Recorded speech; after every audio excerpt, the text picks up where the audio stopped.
Ang Iran ay kabilang sa pinakamalakas, ngunit pinakamahinang ekonomiya sa mundo. Malaki at kadalasang hindi kanais-nais ang impluwensya nito sa rehiyon. May pinakamalaking reserba ng enerhiya sa mundo at malaking populasyong mataas ang pinag-aralan. Bukod dito, masasabi ring perpekto na ang posisyon nito sa mundo. Ito ay estratehikong nakakapwesto na may mahabang baybayin sa tabi ng ilan sa pinakaabalang ruta ng kalakalan sa mundo at halos eksaktong nasa gitna ng pandaigdigang populasyon. Kaya't ang potensyal na negosyo sa parehong mga matatag na sentro sa Europa at mabilis na umuunlad na mga merkado sa Asia ay isang gintong oportunidad. Hindi rin ito isang theoretical na posibilidad. Nasa tapat ng Persian Gulf, ang mga bansang Qatar, Bahrain, United Arab Emirates, Oman, at Saudi Arabia ay yumaman dahil sa kanilang langis. At oo, malinaw na may mga sarili rin silang problema. Pero dahil ang kanilang average gross domestic product per capita ay 10 beses na mas mataas kaysa sa Iran, mayroon silang yaman para magkunwaring hindi umiiral ang mga problemang iyon. Kaya oo, kahit may lahat ng benepisyo, isa pa rin ang Iran sa pinaka-vulnerableng bansa sa mundo. Umaasa ang ekonomiya nito sa pag-export ng langis at gas, na masama dahil nagdudulot ito ng sobrang pagdepende sa isang pabago-bagong industriya. Pero para sa Iran, mas malala ito dahil hirap silang ibenta ang kanilang langis. Ang mga parusa sa Iran nitong 45 taon ay tila naging bahagi na ng kanilang ekonomiya. Ang direktang pakikipagkalakalan, maliban sa ilang eksepsyon, ay maaaring magresulta sa pag-blacklist ng mga individual, kumpanya, at pambansang ekonomiya sa pandaigdigang kalakalan at pananalapi.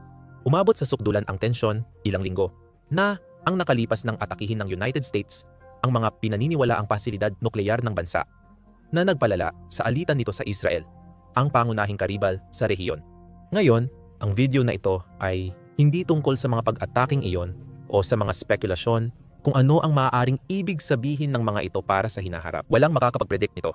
Sa katunayan, ang video na ito ay ginagawa na bago pa man maghukay ng ilang butas ang United States Air Force sa gilid ng bundok kung saan man. Sa totoo lang, ang mga ito ay pinakabagong mga pangyayari lang sa mahabang kasaysayan ng pagiging magkaaway ng United States of America na, sa mabuti man o masama, siya pa rin ang may malaking kontrol pagdating sa kung sino ang pwedeng makilahok sa pandaigdigang ekonomiya. Dahil dito, madaling isipin na walang pagkakataon ng Iran. Gayunpaman, may sarili rin itong pagkakamali na nagdulot ng mahirap na sitwasyon. Hindi uunlad ang ekonomiya kung hindi babaguhin ang pamamalakad. At hindi rin mababago ng mga pinuno ang sistema ng hindi nalalagay sa alanganin ang kanilang kapangyarihan. Nakakalungkot dahil malaki ang potensyal ng bansa na mapabuti ang buhay ng mamamayan at ibang bahagi ng mundo sa enerhiya, kalakalan, at panrehiyong katatagan sa mahalagang sangandaan ng planeta. Ano ang suliraning pang-ekonomiya ng Iran? May paraan ba para maibalik ang Iran sa pandaigdigang ekonomiya? At sa huli, bukod sa mga isyung pandaigdigang laging laman ng balita, ano ang mga hamon na kinakaharap ng lokal na ekonomiya ng Iran? Sa Iran, mahalagang unahin ang usapin ng likidong dinosaur sa silid. Maaring sabihing ang Iran, ang bansang may pinakamaraming reserba ng enerhiya sa buong mundo. Pangatlo ito sa pinakamalaking reserba ng langis, pagkatapos ng Venezuela at Saudi Arabia. At pangalawa sa natural gas kasunod ng Russia. Kapag pinagsama, ibig sabihin may halos walang katapusang fossil fuels sila na mas sagana at mas madaling kunin kaysa sa North Sea, shale extraction, or Arctic fields. Dahil sa magandang lokasyon ng Iran na direktang makakapagpadala ng enerhiya sa China o sa mga aktibong ruta, dapat madali nitong makamit ang anumang antas ng kaunlarang pang-ekonomiya. Oo, may malalaking problemang pang-ekonomiya kapag sobra ang pag-asa sa iisang ini-export na produkto tulad ng langis. Dahil sa dami ng reserba ng Iran, kaya nitong tumaas ang produksyon kahit hindi agad malinaw ang distribusyon. Pinakamainam gamitin ang kita bilang panimulang kapital para paunlarin ang lokal na industriya, gaya ng ginagawa ng mga kapitbahay nila sa Persian Gulf na may iba't ibang tagumpay. Kung masyadong mahirap iyon, palaging may option na i-invest na lang ang pera sa pandaigdigang merkado at magtatag ng isang welfare system para matamasa ng mga tao ang isang tiyak na kalidad ng buhay, kahit ano pa ba ang mangyari sa kanilang reserbang enerhiya. Pero hindi pa iyon nangyayari. Maaaring may pinakamalaking potensyal sa enerhiya ang bansa. Pero gaya ng sabi ng mga nabibiguring magulang, hindi laging natutupad ang potensyal. Isantabi muna ang mga hamon sa pag-export, nagkaproblema ang Iran sa sariling supply ng enerhiya. Ang bansa ay halos walang katapusang natural gas at sapat na mga planta ng kuryente para gawing elektrisidad ito. Pero nakakaranas pa rin ng matagalang brownout dahil ang infrastruktura nito ay luma na at kadalasang hindi maayos ang pamamahala. Bahagi nito ay maipapaliwanag dahil mahirap para sa Iran na makakuha ng makabagong kagamitang elektrikal dahil sa bigat ng mga ipinataw na parusa sa kanila. Ang Iran ay isang malaking bansa na sobrang init tuwing tag-init at sobrang lamig naman tuwing taglamig. Kaya napakalaki ng pangangailangan sa enerhiya para lang sa kontrol ng klima sa mga tahanan. Lahat ng transmisyong iyon ay nangangailangan ng maraming infrastruktura na wala namang kakayahan ang bansa na itayo ng mag-isa. At dahil ipinagbabawal sa mga kumpanyang kanluranin na makipagkalakalan ng direkta sa Iran, hindi rin nila ito makuha mula sa karaniwang mga supplier. Ngayon, para maging patas, hindi lang naman Iran ang may ganitong sitwasyon sa kasalukuyan. Isang ulat mula sa isang organisasyon na parang medyo tinatarget ang pangalan ay nagpakita na kulang ang mahahalagang bahagi ng grid sa buong mundo. Ang mundo ay kasalukuyang nagko-convert ng mga grid para mag-accommodate ng renewable energies na mas mura na ngayon pero mas pabago-bago. Sa kabilang banda, nadagdagan din ang mga load ng grid dahil sa mga data center, pagmimina ng cryptocurrency, at ngayon, syempre, artificial intelligence. Ang punto ay hindi makasabay ang mga kumpanyang gumagawa ng ganitong infrastruktura sa bagong demand, kaya kakaunti lang ang insentibo para kahit pa hindi direkta mag-supply sa isang bansang may sanksyon tulad ng Iran, kung saan pwede naman nilang ibenta ang kanilang produkto nang mas mataas ang presyo sa mga customer na hindi sila ilalagay sa alanganin. Bukod dito, hindi rin masasabing nagsikap ang Iran na ayusin ito. Pwede naman silang makipag-ugnayan sa China, na pinakamalaking trading partner nila, para ipagpalit ang murang fossil fuels sa ilan sa mga kagamitang ito. Kailangan pa ring sumunod sa sanksyon ang mga korporasyon ng China para makipagnegosyo sa kanluran. Pero magaling silang magtago ng galaw, kaya bihira itong matanong. Aabot din tayo sa sistemang yan. Problema, ayaw ng Iran gawing accessible ang masaganang enerhiya nila. Direktang ginagamit ng Iran ang yaman sa langis para suportahan ang mga tao sa pamamagitan ng pagsusubsidize ng langis at enerhiya. Dahil dito, naging mura ang enerhiya para sa mga mamimili kahit mababa ang kita sa bansa. Kapag halos libre ang isang bagay, hindi ito pinahahalagahan. Kaya kaunti lang ang insentibo noon para gawing mas episyente ang paggamit ng enerhiya. Isa sa pinakamalaking maliit na industriya na lumago sa Iran ay ang pagmimina ng cryptocurrency. Pwedeng gamitin ng mga hindi opisyal na operator ang sobrang subsidized na enerhiya ng bansa para gumawa ng asset na makakatulong umiwas sa parusa. Opisyal na kinokondena ito ng gobyerno at itinuturo ito bilang dahilan kung bakit nakakaranas ng brownout ang mga tao. Sa halip na ibang mga issue tulad ng pangkalahatang korupsyon at kakulangan sa kakayahan sa pamamahala ng umiiral na infrastruktura. Karaniwan, ang ugnayan sa pagitan ng produksyon ng ekonomiya at paggamit ng enerhiya ay halos perpektong magkaugnay. Ang mas mayayamang ekonomiya ay parehong gumagamit ng mas maraming enerhiya para paandarin ang mga industriya na tumutulong sa kanilang yumaman sa simula. At kapag sila ay mayaman na, ginagamit ang enerhiya para sa transportasyon, kontrol sa klima, at mga mamahaling produkto. Kapansin-pansin ang ugnayan. Pero may ilang di pangkaraniwang kaso pa rin sa datos na ito. Ang mga bansa sa itaas ay malaki ang konsumo ng enerhiya pero mababa ang produksyon. Habang ang mga nasa ibaba ay mataas ang produksyon, kahit kaunti ang enerhiya na ginagamit. Mas mataas ang energy consumption ng Iran per capita kaysa Denmark. Pero halos ikalima lang ang produksyon nito kahit isama ang purchasing power. Tandaan, ang graph ay inaayos base sa purchasing power, na maaaring sobra ang pagtataya sa halaga ng pamumuhay sa Iran dahil sa problema sa pera. Pag-uusapan pa natin ito mamaya. Sa madaling salita, isa ang Iran sa pinaka-hindi episyenteng ekonomiya sa enerhiya sa mundo. Ibig sabihin, maraming enerhiya ang Iran na hindi nila madaling ibenta o magamit ng episyente. Hindi lang ito tungkol sa ekonomiya. Ang gulo sa enerhiya ay natural na magdudulot ng duda sa layunin nilang mag-develop ng nuclear energy bilang paraan ng paggawa ng enerhiya. Sa totoo lang, mayroon na silang lahat ng enerhiya na kakailanganin nila. Ang problema nila ay kung paano ito magagamit ng maayos. Nakakahiya ang paulit-ulit na krisis sa enerhiya sa bansang pinakamalaki ang konsumo. Pero sintomas lang ito at hindi ang ugat ng problema. Kahit pwedeng ayusin ang grid infrastructure, kulang ang insentibo dahil sobrang subsidized ang enerhiya. Kaya hindi rin masigasig ang paghanap ng solusyon sa sanctions.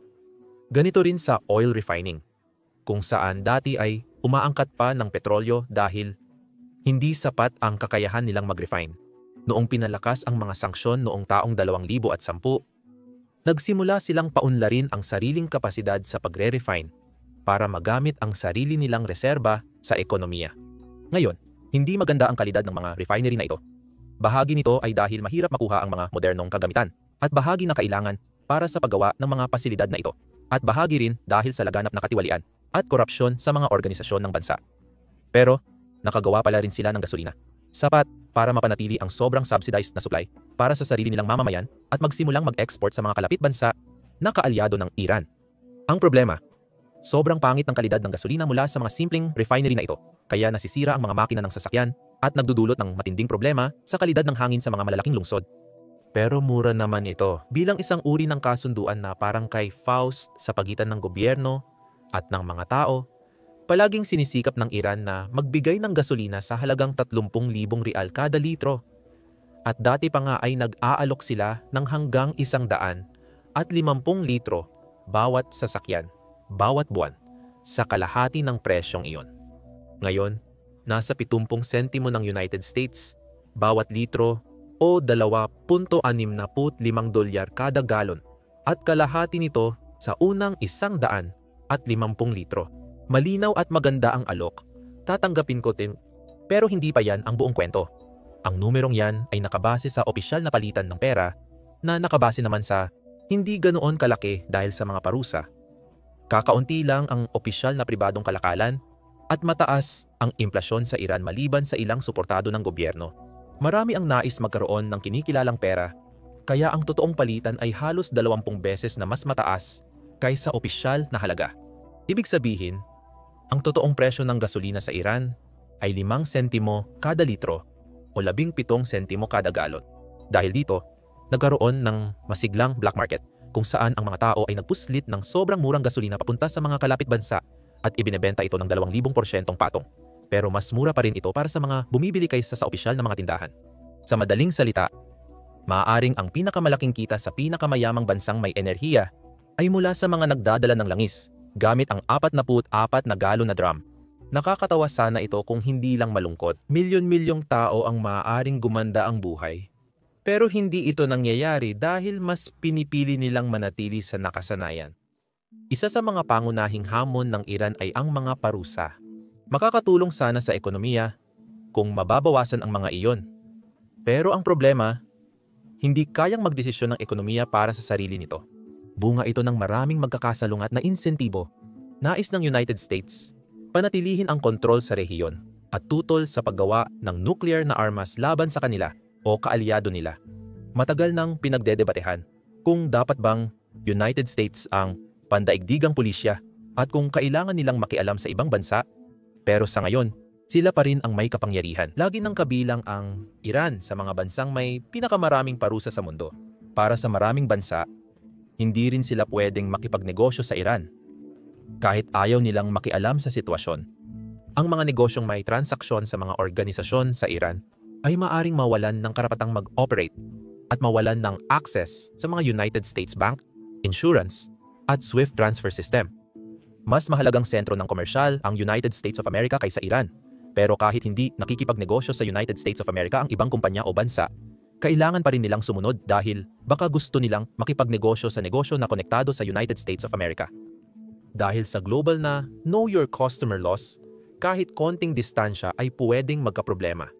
Ang unang grupo na nakikinabang dito ay ang mga organisasyon na masayang nilalampasan ang mga patakarang ito para magpuslit ng langis ng Iran, palabas ng bansa, at magpuslit ng ibang mga kalakal, pabalik na may malaking patong sa bawat transaksyon. Hindi rin walang kaibigan ang Iran. Isa ito sa nagtatag ng Organization of the Petroleum Exporting Countries, isang organisasyong kayang labanan ang impluwensya ng United States kung nanaisin nila. Sama-samang kontrolado ng Organization of the Petroleum Exporting Countries ang humigit kumulang 60% ng langis na ipinagpapalit sa buong mundo, na naging maganda para matiyak na nananatiling pabor ang presyo ng langis. Pero ibig sabihin din nito na maaari nilang sabihin, sa teorya, napabayaan ang Iran o papatayin namin ang supply ng langis at mapipilitan ang karamihan ng mga bansa na sumunod.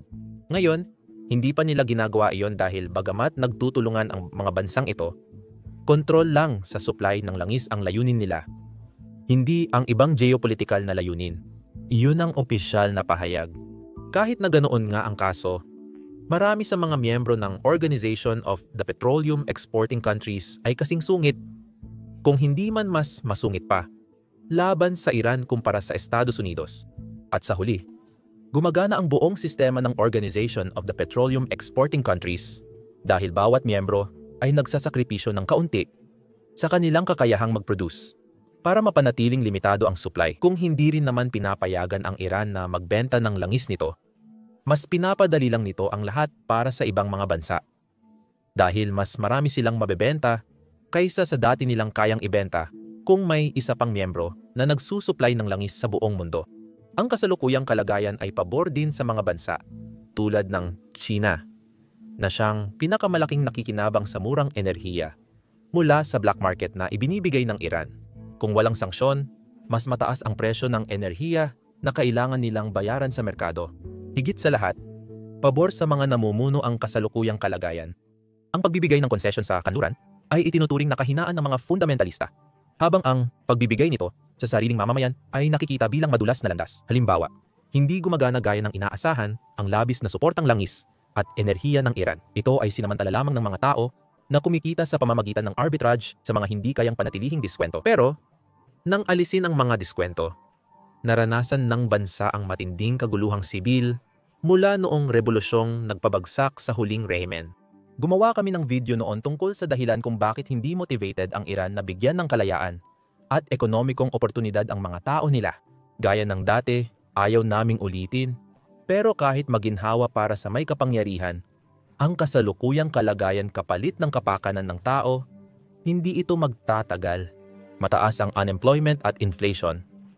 Matagal ng problema ang brain drain ng Iran at mabilis pang tumatanda ang populasyon nito. Umaalis ang mga batang manggagawa kapag may oportunidad, iniiwan ang matatanda na umaasa sa suporta ng Estado. Sa kabila ng mahigpit nilang pagpapatupad na papad ng pagpapahalagang kultural, hindi ito nagdulot ng mataas na birth rate. Ang Iran ay may isa sa pinakamababang birth rate sa mga low-income na bansa. Kaya inaasahang lalala pa ang mga problema habang bumababa ang produktibo ng populasyon.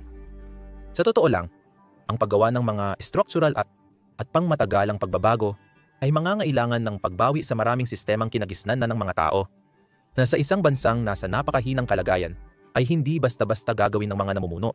Ang mga namumunong iyon, na karamihan ay matatanda na rin, ay nakaayos din sa paraang talagang tutol sa pagbabago. Hindi lang dahil sa kanilang napaka-tradisyonal na mga paniniwala, kundi dahil din ang pamumunuan ay kakaibang halo ng pribadong industriya, teokrasya, at pamahalaan na pinagsama-sama.